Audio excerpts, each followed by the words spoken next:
The metal doors of the supply dock groaned open with a sharp hiss. Jace looked up from his toolbox, wiping sweat from his forehead. It was supposed to be a quiet evening. The outpost was halfway into night cycle, and most workers were either sleeping or gambling in the rec room. But now, the silence was broken and trouble always came through that door. The foreman stomped in, red-faced and angry.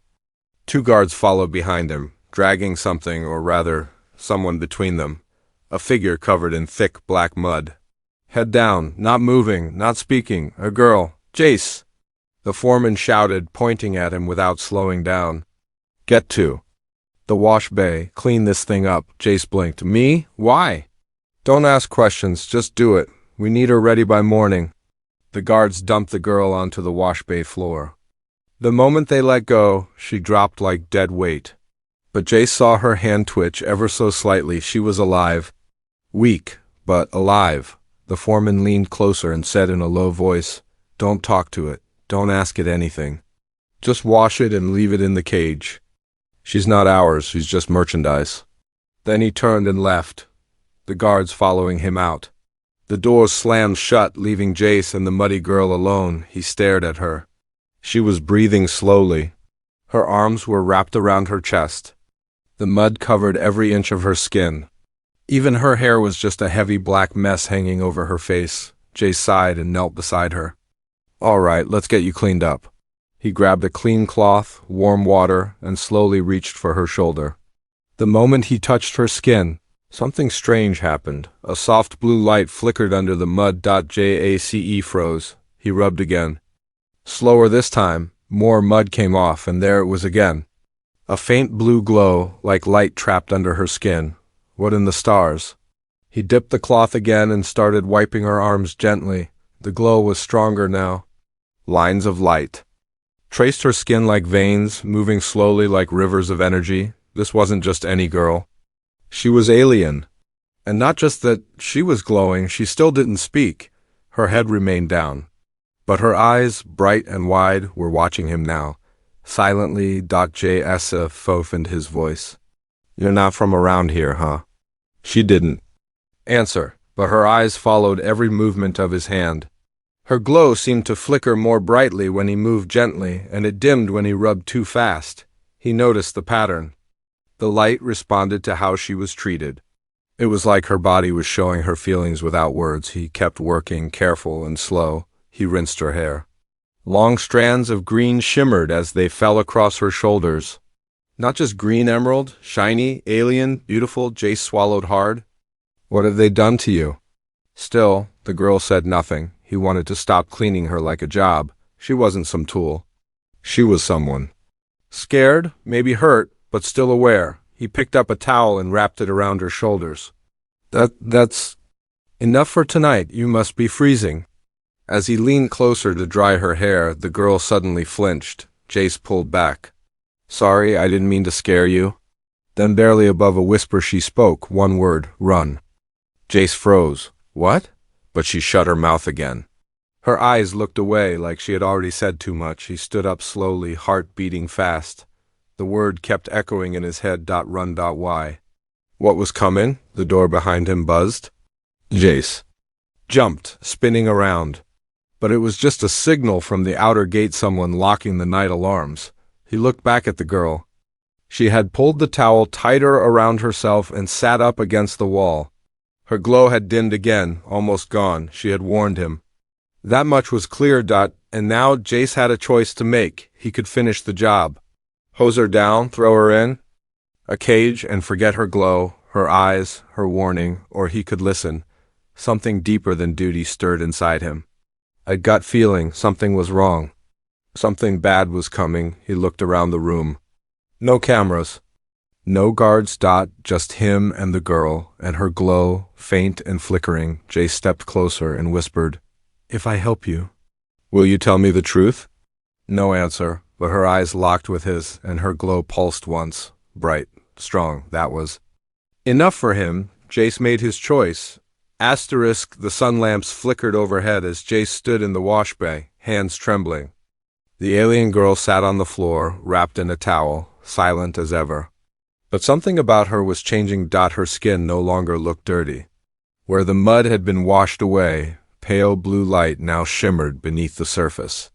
Not bright, but steady, like it had always been there, hiding. Jace had seen a lot in his years working in the outer colonies, but never anything like this. The girl didn't speak again, but her eyes never left him. Every time his hand moved, her glow shifted. It was subtle, but Jace noticed. When he moved, carefully the light pulsed softly. When he hurried or touched her too roughly, it dimmed like a warning. It wasn't just a glow. It was a language. Jace crouched in front of her and whispered, "You're not just some lost girl." "Who are you?" The girl blinked slowly. Then she lifted one glowing hand and placed it gently on his chest. Her fingers were warm.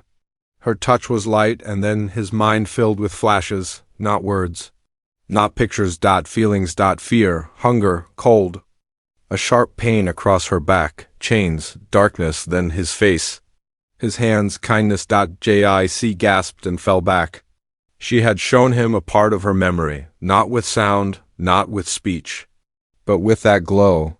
Her light could communicate. He stared at her, stunned. "You can share memories?" She didn't nod. She didn't move. But her eyes softened and her glow grew just a little brighter. That was her answer. Jace stood and locked the door to the wash bay. If anyone found out what she was, they'd tear her apart for credits. Her glow alone was priceless. People paid fortunes for rare alien traits like this, but she wasn't a thing to be sold. She was someone. And someone was trying to keep her silent. He went to the corner of the bay, opened a metal panel, and took out a sealed food pack. It wasn't much, just nutrient jelly, but he broke the seal and handed it to her. The girl stared at it for a moment, unsure. Then she took it slowly, her fingers brushing his. She brought it to her lips. And as she ate, her glow began to rise stronger, clearer, spreading down her arms and across her shoulders like waves of light beneath her skin. It was beautiful. She didn't speak. But the glow said it all. She was healing. Jace sat next to her. On the cold floor. "You said to run? Why? What are they planning?" She stayed silent. Then the door beeped. A voice came through the speaker. "Mechanic Jace, report to docking deck, now." Jace shot to his feet. That was the foreman. "Number 1 called unless it was urgent." He looked down at her. "Stay here. Hide under the platform if you hear boots." Her glow flickered again, soft, slow, trust. Jace gave her one last look, then slipped out the back entrance. The hallway was empty, but his mind wasn't. She wasn't just rare. She was important. And if the traders knew what she really was, they'd never let her go. As he walked toward the docking bay, a terrible thought hit him. The traders weren't planning to sell her. They were planning to use her. Her glow wasn't just light. It was power. Memory, emotion, energy, all inside her skin. And if they drained that light, if they found a way to extract it, she would die. Jace broke into a run. He had to protect her. He didn't know how, but he knew one thing. He couldn't let that light go out. The wash bay filled with soft steam. Warm water dripped down metal pipes, covering everything in a thin mist. Jace closed the door behind him, locking it tight. He was breathing faster than normal. He had just come back from the docking deck, where he overheard something he wasn't supposed to hear. They were planning to sell her, not at the local trade market, but off-world, in a private auction held by black market collectors who paid big money for rare alien specimens. And she, glowing skin, memory touch, and silence was the rarest they had ever seen. Jace's hand shook as he stepped closer to the girl. She sat on the floor just like before, her towel wrapped tightly around her, long green hair falling wet over her face. She didn't lift her head, but her glow had changed. It was no longer a soft blue. Now it was pale white. Like fear. Jace knelt beside her. "They're moving you tonight. If they get you off-world, I won't be able to help." Still no answer. Jace lowered his voice. "Please, talk to me. Tell me who you are. Why do you glow like that?" Then softly, gently, she raised her hand again. She touched his arm. And this time the memories were sharper. Chains, cages, a ship floating through space. Her people tall, glowing beings running through forests lit by moons, then fire. Soldiers in black armor, screams, her being taken, then darkness. And now Dasham. Jace gasped, pulling his hand back. You were royalty? The girl opened her mouth for the first time since she arrived. Her voice was weak, but her words were clear. My name is Lyra? Jace blinked. Lyra, that's your name? She nodded slowly. Her voice shook as she continued.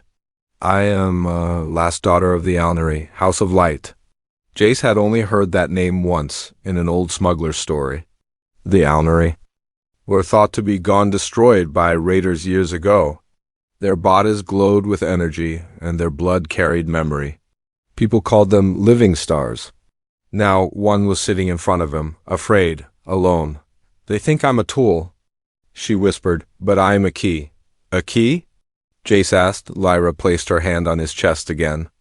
A new vision came, a giant gate floating in space. A voice spoke in an unknown language. Jace couldn't understand it, but he knew this. Her blood could activate ancient tech. Maybe even weapons. That's why the traders wanted her, not just to sell her, but to use her.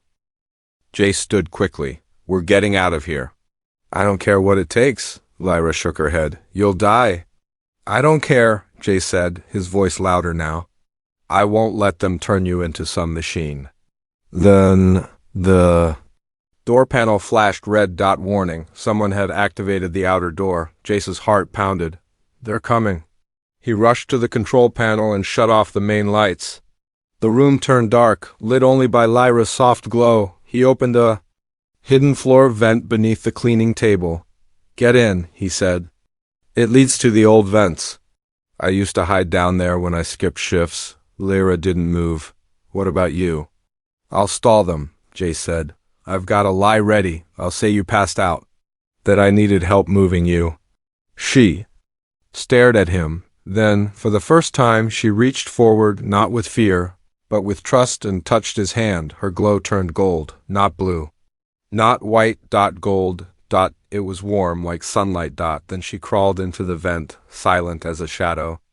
The panel closed behind her. Jace stood just as the door burst open. The foreman marched in with 2 armed guards. Where is she? He barked. Jace pointed to the far corner. She fainted. Said nothing all night. She's too weak to walk. You'll need to carry her. The foreman grunted and turned to the guards. Get her up. We leave in 10. Jace held his breath. If they checked the vent. But they didn't. The guards scanned the corner, muttered about dead weight, and walked back out. The foreman followed. But just before leaving, he stopped at the door. He looked back at Jace. You've been spending a lot of time in here, mechanic. Careful what you get attached to. The door shut. Jace didn't move for several seconds. Then he walked to the vent, dropped to one knee, and whispered through the grate. You were right to say run. A soft glow blinked in return. It was gold. It meant yes, and it meant they were in this together now. The sirens screamed to life. Red lights flashed across the ceiling as the alarm system roared through the outpost. Doors slammed shut. Boots pounded the metal floor. Jace didn't need anyone to tell him. Lyra's escape had been discovered, and they were coming for her. Jace kicked open the floor panel and reached into the vent. Lyra, now! We don't have time! The glowing girl crawled out quickly, her long green hair tangled and damp.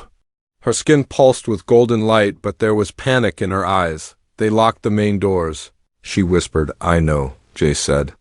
He grabbed his old satchel, tossed in a stunner pistol, and held out his hand. We'll use the tunnels. She took his hand without hesitation. Her fingers wrapped around his, warm and bright. In that second, Jace didn't see an alien. He saw someone trusting him with their life. They sprinted through the back hallway, ducking under pipes and pushing past tool carts. Jace's boots echoed against the floor, but Lyra's bare feet made no sound. She glided behind him like light. Itself, he led her to a narrow shaft hidden behind a broken supply rack.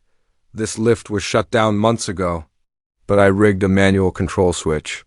He pried open the panel, sparks flying, footsteps thundered down the corridor, voices shouted, Area 3, search the wash bay. The girl's gone, Jace slammed the lift button. Nothing. He hit it again. Still nothing. Lyra stepped forward, her glowing fingers brushing the broken wires. The light flowed from her skin into the control box. Click. The lift roared to life. They jumped in, and Jace slammed the door shut. As the lift dropped, Jace looked at Lyra in amazement. You powered it with your body? Lyra nodded slowly. We are made from energy. When we trust someone, we share it. Jace was about to say something when the lift suddenly stopped. Dust and cold wind blew in from a wide crack. They had reached the old loading bay, buried and forgotten under the sand. Jace helped Lyra out of the shaft. They stepped into the dark, open cavern. Above them, the outpost loomed like a giant prison. Ahead of them, sand, endless dunes. Cold. Wind, and somewhere, buried beneath it all, the smuggler's ship Jace once repaired in secret. They began to run. No moonlight. Only her glow lighting the path. It danced across the sand, casting soft golden shadows. Jace kept his hand tight in hers, but they weren't alone. From behind, a scout drone buzzed low, its red sensor blinking. Down. Jace pulled her to the ground. The drone scanned the dunes, then flew off toward the west. Jace's heart pounded. They'll sweep this whole desert soon. Lyra touched her chest, her glow dimming. If I stop glowing, they won't find us. No, Jace said. You'll get weak. I'll survive. Jace shook his head. Not like that. They moved again, slower now, hiding behind old wrecks and rock spires. The cold air bit into Jace's skin, but he didn't stop. Not when Lyra was trusting him to keep her safe. Suddenly, a deep hum vibrated through the ground. Lyra froze. Jace turned and saw it, a large Sandrunner vehicle, black and armored, roaring through the dunes toward them. It was the foreman's private ride, and it was coming fast. They found us, Lyra said. Jace looked around. We need to get underground. He spotted it just ahead. A jagged piece of metal sticking out of the sand. The buried ship. Come on, he shouted. They raced toward it. The wind picked up. The runner's lights flashed behind them. Jace grabbed a pipe and yanked open a hatch. It groaned, rusty and slow. Get in! Lyra slid inside. Jace followed and slammed the hatch shut just as bullets sprayed the sand behind them. Inside it was dark and full of dust, but the old control panel still glowed faint blue. This ship still works, Jace whispered. It just needs one thing. Lyra looked at him. Me. Her skin lit up again, this time brighter than ever.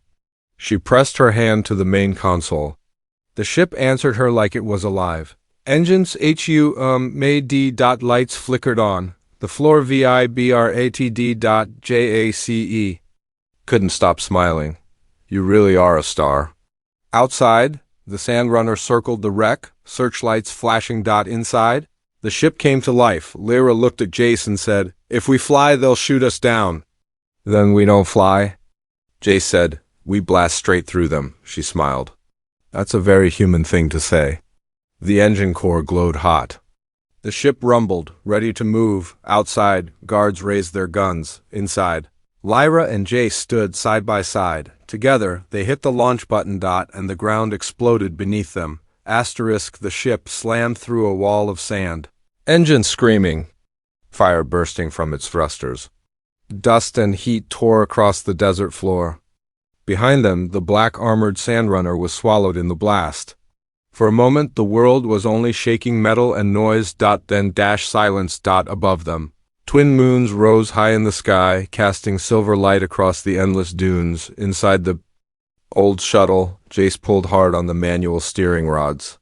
The ship groaned as it slowed, skidding across the sand until it finally came to a stop. Beside a rocky ridge. Sparks hissed from the control panel. Smoke filled the cabin. They had made it out, but just barely. Jace coughed and waved away the smoke. Are you okay? Lyra didn't answer. She was on her knees beside the panel, both hands glowing, pressed deep into the ship's systems. Her whole body was shining. Not just blue now, gold, silver, even streaks of soft red light flowed across her skin like moving rivers. Jace had never seen anything so strange or beautiful. Lyra, he said softly. You're glowing more than ever. Her eyes opened slowly. I used too much. The ship was too broken. I forced it. Jace knelt beside her. Can you stop? You need to rest. She nodded weakly and pulled her hands back. The glow faded slightly, but still shimmered like starlight beneath her skin. I'll help you walk, Jace said. He picked up a blanket from the emergency kit and wrapped it around her shoulders. We can't stay in the ship. They'll track the heat trail. We move. On foot. Lyra leaned against him. There is something nearby. I feel it, a place old and quiet. Jace helped her down the ramp into the open desert. Cold wind swept across the dunes, carrying the sound of distant machines. Somewhere behind them? The hunters were still searching, but out here beneath the wide alien sky, it felt like the world was sleeping. The sand glowed faintly under the moons. Strange blue flowers bloomed between the rocks. Every now and then, small creatures scurried through the shadows, glowing dim like tiny lanterns. It was dangerous. It was beautiful. And it was not human. They walked slowly, Jace holding Lyra steady. Her bare feet left soft glowing prints in the sand. Where are we going? He asked. She pointed toward a narrow canyon in the distance. That way. It calls to me. My people once passed through here. How long ago? She looked up at the stars. Before your kind came to this side of the galaxy, Jace swallowed hard. Then there's no one left? She didn't answer right away. Then she whispered, I don't know. They reached the canyon entrance and slipped between tall rocks. Inside, it was cooler, quieter. The glow of Lyra's skin lit the stone walls like a lantern. Suddenly, she stopped. She reached down and placed her hand on the ground. Jace watched as the sand beneath her fingers pulsed first once, then twice. Something below responded to her touch. What is it? He asked. This was a temple, Lyra said softly. Buried now, but not dead. A low hum rose from the earth. The wall beside them cracked, and a small stone door slid open, revealing a narrow chamber. They stepped inside. The air was warm, filled with soft light that didn't come from any source. On the floor were carvings, symbols that glowed gently when Lyra stepped near. She sat down slowly, hands on her knees. This place will hide us for now. Jace dropped his bag, then sat beside her. You said your glow connects with people. Is that why I can feel you even when you're not speaking? She looked at him, her voice soft. When you touched me with kindness, I opened a path. To what? To your heart. Jace felt heat rise in his face. And what if I want to keep that path open? Lyra smiled for the first time. Then I will never close it. For a moment, the danger outside faded. There was only the quiet hum of the chamber, the glow of Lyra's light, and the closeness between them. But the silence broke when a faint sound echoed down the canyon. Engines. Jace. Single quotes S. Smile faded. He stood and grabbed the stunner. They found the ship. Lyra rose slowly, the glow returning to her hands. They are close. We have little time. Jace took her hand. Then we run again. She nodded. But this time her glow didn't flicker. With fear. It burned with strength. The ground shook. Dust fell from the ancient stone ceiling. Lyra's glowing eyes snapped open. Jace held his breath as a sharp wind blew through the canyon entrance. He could hear voices. Footsteps, machines, they had found them. Jace grabbed the old stunner from his bag and checked the power one shot. Left, that was all. Outside the hidden chamber, engines rumbled. A huge transport ship hovered over the rocks, shining floodlights across the desert. Armed men poured out, their shadows dancing like monsters on the canyon walls. Jace turned to Lyra. We can't run anymore. They've got this whole place surrounded. Lyra stood slowly. Her skin was glowing again, but this time it was different. The light was steady, focused, like a star waiting to rise. I am done running, she whispered. A deep rumble shook the canyon again. A voice boomed from a loudspeaker. Surrender the girl. Come out now, or we turn the rocks to ash. Jace's jaw tightened. They'll kill us both. Lyra didn't flinch. She stepped out of the chamber and into the open air, her long emerald hair flowing like silk in the wind. Jace rushed after her. What are you doing? I am ending this, she said. The guards at the canyon mouth aimed their guns. They didn't? Shoot dash yet. Jace stepped in front of her, arms wide. Wait, don't fire! The foreman walked forward, smug and slow. He held a control device in one hand and pointed at Lyra. She's worth more than 10 years of mining. Step aside, boy. Lyra stepped around Jace and raised her hand. The symbols on the canyon walls glowed in answer. The guards hesitated. The foreman laughed. You think you can scare us with a light show? Then everything changed? The light on Lyra's skin exploded? Outward, rising into the air like a wave. The canyon rocks lit up with ancient alnary symbols. Blue, gold, white. The air vibrated. Static cracked. The weapons in the guard's hands sparked and died. Jace stared in awe. Lyra, what are you doing? She spoke, not in English, but in her ancient tongue. The ground answered. A shockwave burst from her feet. Sweeping across the canyon, the guards were thrown to the ground. The foreman's device shattered in his hand. One by one, the ships. Lights went dark. Lyra turned toward Jace. I've opened the temple's core, she said. But it needs one more piece. What piece? He asked. She touched his chest gently. You. Suddenly, warmth spread through Jace's body, not pain energy. He saw flashes of her world, her people, her fall. But he also saw himself through her eyes, how she saw his kindness, his strength, his loyalty.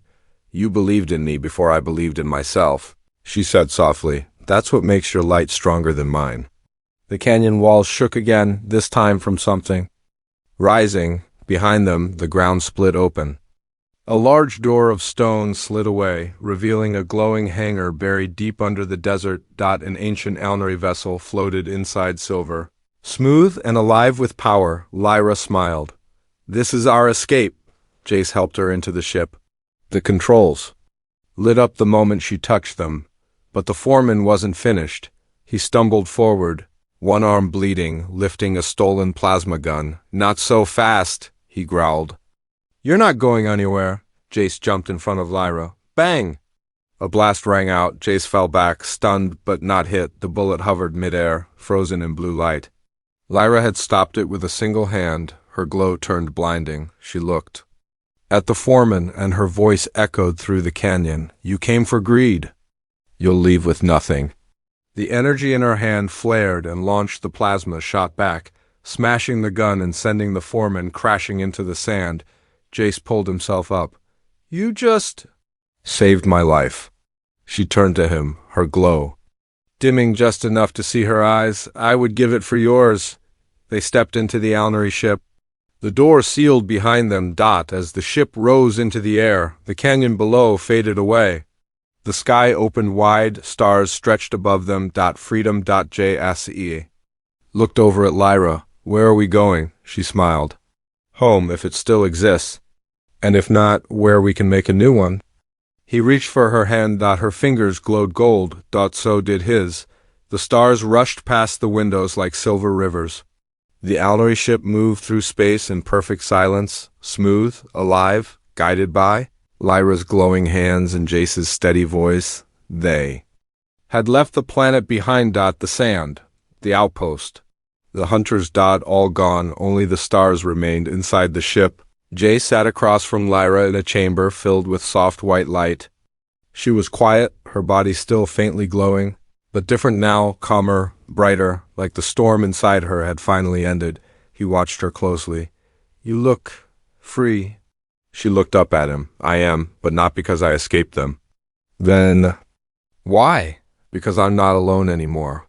Jace smiled and leaned back against the smooth wall. You know, I used to fix broken machines, patch wires, reseal broken vents, but I never fixed anything that really mattered. Lyra tilted her head. You fixed me.